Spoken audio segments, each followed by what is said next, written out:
Greetings as we continue our project about seeing Jesus in the Old Testament. Today, we would like to look at the book of Genesis to see Jesus in the book of Genesis. In the last video, I shared several principles that have been very helpful to me in recognizing the Son of God when he appears in the Old Testament. And so before we begin today, I would like to review those principles with you. The first principle is that we lost God the Father in the fall and did not gain him back until the New Testament, when Christ's blood was accepted by God the Father and we were restored to fellowship with God the Father. The point being here is that from the fall through the Old Testament, it is really the Son that we are dealing with. Now, the Father is at work behind the scenes, to be sure, and he works through the Son. But it is mainly the Son that we're going to be dealing with in the Old Testament. The second principle supports this because we saw that the New Testament clearly says the Father himself is invisible. And so when we see God appearing frequently, quite frequently in the Old Testament, it must be the Son whom we are seeing. Now, when we say the Father is invisible, what we are really saying is that he is only visible in the Son. Paul says that the Son is the image of the invisible God. You remember we saw that. And then the beautiful verse in Hebrews chapter 1 says that the Son is the radiance of God's glory and the exact representation of his nature. Then we can't forget what Jesus answered Philip when Philip asked, "Lord, just show us the Father, and that will be enough for us." And Jesus almost went off on him and said, "Philip, if you have seen me, you have seen the Father.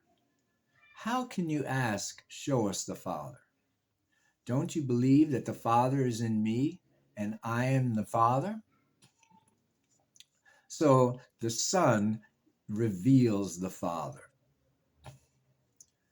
In the third principle involved a question, and that was, how can Jesus appear in the Old Testament before he was born? And we said the answer to that was that Jesus died in a human physical body, but he was raised in a spiritual body. And that spiritual body is now at the right hand of God the Father, far above all the heavens. And so he's far above all created things, including time and space. And so in this spiritual body, in the Spirit, he is able to be everywhere at the same time, in every church and in every prayer meeting. And in the same way, this spiritual body, this Spirit, can be anywhere in history because he is above time. And so we said that he appears in the Old Testament in the Spirit as an angel. And so we said his appearances are often mysterious, unexpected, and sometimes hard to recognize. But that's the exciting part about it. Then in the fourth principle, we said that although God the Father knows all things, the Son himself does not know all things. And we saw the verse that Jesus said himself that he did not know the day of his return, only the Father knows. Now, this time I would like to expand on that statement by saying that the Son is entirely dependent on the Father. And in John's gospel, for example, Jesus frequently says, the things that I'm doing, it's not I doing them, it is the Father working in me. And the things that I am saying, it's not my words, it's the Father speaking through me. So we're going to see, this gives the Son a certain vulnerability and a certain limitation, which is like us, because the book of Hebrews says that he was made like us in every way. And so we're going to see this limitation of the Son in several of the passages that we look at today. Well, let's turn now to the book of Genesis in the Holy Bible. And lo and behold, in chapter 1, the very first verse, we see the Son of God. Now, whenever the New Testament teaches about the Old Testament, we have to listen. And one of the things the New Testament says is that God the Father used the Son to create everything. And so this God in chapter 1 of Genesis is the Son creating by his word. And we see this in several passages in the New Testament. John 1:1, says, in the beginning was the Word, and there was not one thing created that was not created through him. Then Paul in Colossians 1 verse 16 says that, for by or in the Son all things were created in heaven and on earth, visible and invisible. All things were created through him and for him. And so this is the Son of God creating here the world. But now we see this limitation that I referred to just a minute ago. In verse 3, it says, then God said, let there be light, and there was light. Verse 4, God saw that the light was good, and God separated the light from the darkness. But you see there, God, after he has spoken the word and the light has appeared, then he looks at it. He checks it and says, yes, it is good. And then he moves on to his next creation. And in this chapter, 6 times, God stops after he makes something and looks at it and checks it. And he says, yeah, it's good. And then he moves on. So this is God the Son, just like us. He wants to check, make sure it's okay. Now, we mentioned that we see God the Father behind the scenes so often, and here it seems in verse 26 that we have God the Father, because as the Son is creating, he's doing very well, but when he comes to creating man, he stops for a moment and he confers with somebody.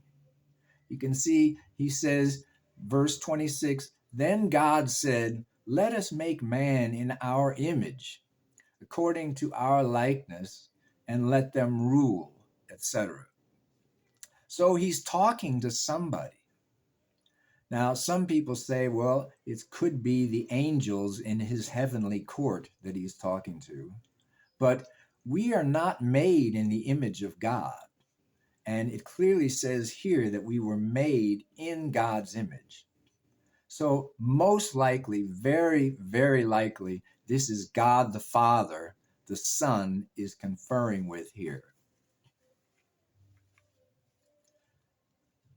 The next episode we want to look at is in chapters 2 and 3 of Genesis.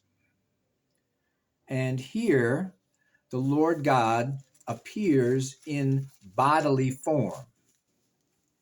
The reason I can say that is because in chapter 3, it says that Adam and Eve heard the sound of the Lord God walking around in the garden in the cool of the day.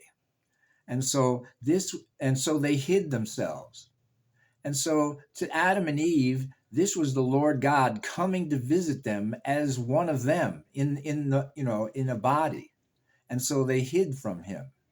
But the point is that this is the Son of God. He's visible. And so we know it's the Son of God. Now, again, we're going to see this limitation of the Son. If we go back, just go back to chapter 2, and we know that the Lord God formed the man out of the dust of the ground and placed him in the garden of Eden that he had planted. And then it says in verse 19, out of the ground the Lord God formed every beast of the field and every bird of the sky and brought them to the man to see what he would call them. And whatever the man called a living creature, that was its name. But do you see here that the Lord is curious to see what the man is going to name these animals? He doesn't know yet what the man is going to name them. And so he's like us again. He's curious and he doesn't know.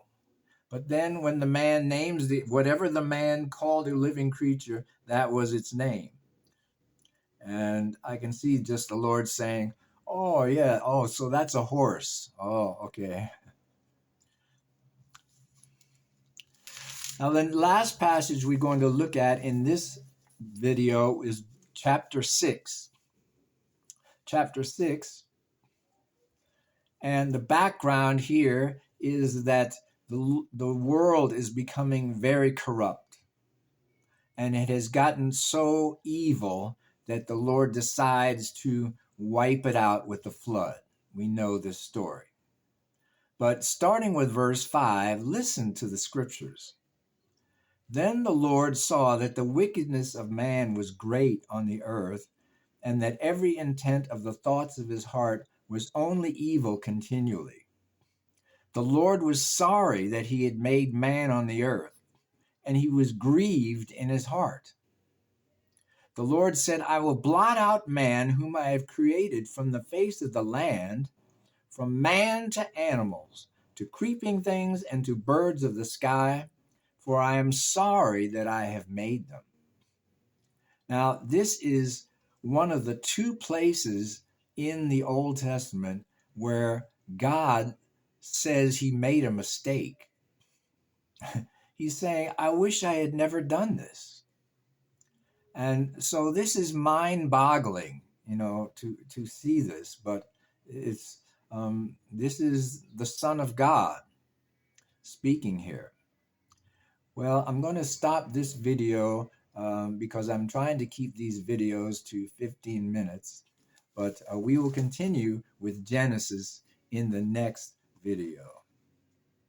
Thanks.